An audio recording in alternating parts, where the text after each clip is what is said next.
Assalamualaikum warahmatullahi wabarakatuh. Perkenalkan, nama saya Sofi Sofia. Pada pertemuan kali ini akan bahas mengenai hukum filsafat. Adapun pada pertemuan kali ini kita mempunyai beberapa tujuan sesi. Yang pertama, menjelaskan mengenai hukum filsafat, menjelaskan kandungan wahyu mandu ilmu, penerapan pada teknologi terbaru, contoh-contoh soal, jurnal-jurnal, dan juga latihan soal. Oke, untuk kalian bisa memilih salah satu tujuan sesi yang akan kalian perdalam lebih lanjut. Pada question pertama, dilanjutkan dengan resum video. Dalam resum video mengenai animasi hukum filsafat, dijelaskan bahwasannya hal tersebut menggambarkan bagaimana hukum filsafat itu terjadi, sehingga disimulasikan ke dalam bentuk animasi, medan magnet atau arus listrik yang mengalir. Nah, selanjutnya ada kandungan wahyu memandu ilmu dari Quran Surat Al-Anbiya ayat 32, di mana ayat tersebut menjelaskan bahwasanya Allah mengarahkan perhatian manusia kepada benda-benda langit yang diciptakannya sedemikian rupa sehingga masing-masing berjalan sesuai dengan aturannya, sesuai dengan garis edarnya. Dan semua benda-benda langit tersebut mempunyai gaya tarik menarik loh. Antaranya termasuk matahari, bumi, dan juga planet-planet lainnya. Kemudian ada question kedua nih untuk kalian. Boleh dijawab apa ada wahyu mandu ilmu lainnya selain Quran Surat Al-Anbiya 32 yang menjelaskan mengenai hukum filsafat? Jika ada, tolong tuliskan ya Quran Surat apa dan juga artinya. Next, kita bakal bahas mengenai peta konsep dari hukum filsafat. Hukum filsafat pertama membahas mengenai medan magnet dalam toroid. Kemudian membahas juga tentang selenoid, yang dimana dalam selenoid mempunyai 3 pembahasan. Medan magnet di tepi selenoid, kuat medan magnet pada sembarang dalam selenoid, kemudian kuat medan magnet pada jarak tertentu tepi selenoid, medan magnet oleh busur lingkaran. Kemudian membahas juga mengenai medan magnet dalam kawat lurus tak terhingga, medan magnet oleh kawat lurus berhingga, dan juga medan magnet oleh cincin. Question selanjutnya, kalian bisa memilih dalam peta konsep tersebut bagian mana yang lebih ingin kalian pahami, yang belum dipahami juga ingin kalian telusuri lebih dalam. Oke, selanjutnya kita bakal bahas mengenai hukum filsafat itu tersendiri. Dari pengertiannya, hukum filsafat ini ialah satu medan magnet yang berada pada suatu titik di sekitar elemen aliran yang sebanding dengan panjang aliran tersebut. Besar ampere sinus dari sudut tertutup ke jarak titik itu berbanding terbalik dengan kuadrat pada jaraknya.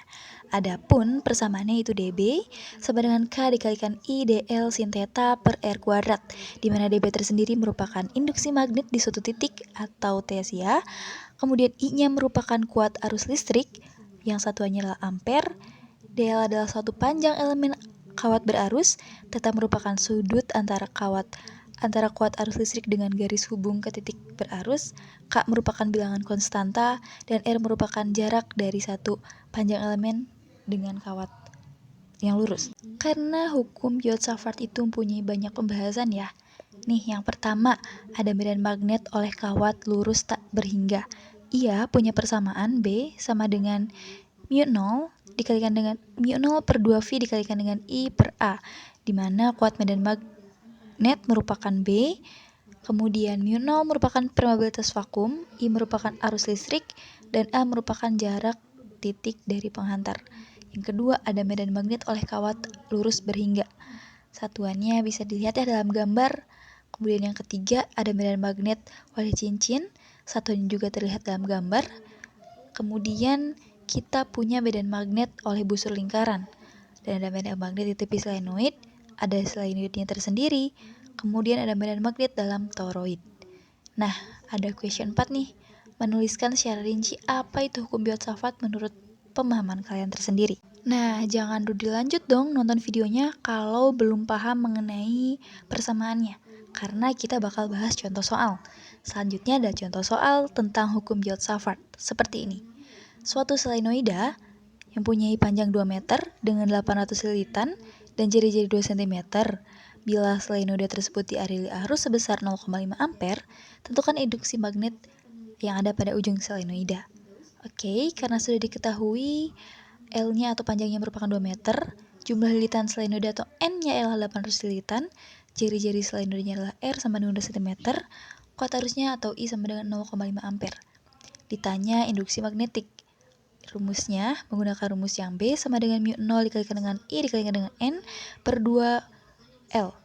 Dimasukkan beberapa hal yang telah diketahui dari soal, yaitu PV sama dengan 10 dikali 10 pangkat minus 7 dikali 0,5 dikalikan dengan N atau 800 dibagi 2L, 2 dan L-nya 2 meter. Sama dengan 1,6 V dikalikan dengan 10 pangkat minus 4 per 4 dan B-nya sama dengan 4 V dikalikan dengan 10 pangkat 5 Tesla satuannya. Oke teman-teman, setelah kita mengetahui pengertian dari hukum Biot-Savart, sekarang kita akan mengetahui penerapan teknologi terkini yang menggunakan konsep hukum Biot-Savart. Kita menghadirkan sensor efek Hall UGN 3505. Sensor efek Hall UGN ini hadir dengan sensor jenis transducer yang dapat mengubah informasi magnetik menjadi sinyal listrik. Wah, keren banget kan? Nah, selanjutnya kita akan menghadirkan 2 artikel terkait yang membahas mengenai konsep hukum Biot-Savart. Yang pertama, ada artikel mengenai pengembangan media pembelajaran alat peraga pada materi hukum Biot-Savart di SMA Negeri 1 Prambanan Klaten. Dalam artikel tersebut, menjelaskan pembuatan media alat peraga dan materi hukum Biot-Savart. Kemudian artikel yang kedua, pengembangan alat percobaan induksi magnetik pada kawat melingkar berarus menggunakan Hall efek sensor UGN 3503. Penelitian ini menjelaskan pembuatan alat percobaan induksi magnetik pada kawat melingkar berarus untuk menunjukkan hubungan antara jari-jari lingkaran, banyak lilitan, dan arus listrik yang mengalir. Nah, selanjutnya ada question nomor 5. Question nomor 5 ini kalian coba latihan bikin judul artikel tentang hukum Biot-Savart yang ada kaitannya dengan hukum Biot-Savart ya. Selanjutnya ada question nomor 6. Arah medan magnet di sekitar kawat berarus listrik ditentukan dengan question nomor 7. Sebuah solenoida yang panjangnya 20 cm dialiri arus 5 ampere. Pada solenoida tersebut terdapat 100 lilitan. Hitunglah induksi magnet di ujung solenoida. Mirip dengan question sebelumnya ya. Sekian dari kelompok kami, ada yang ingin tanyakan? Sekian dari kelompok kami yang membahas mengenai hukum Biot-Savart. Terima kasih atas perhatiannya. Wassalamualaikum warahmatullahi wabarakatuh.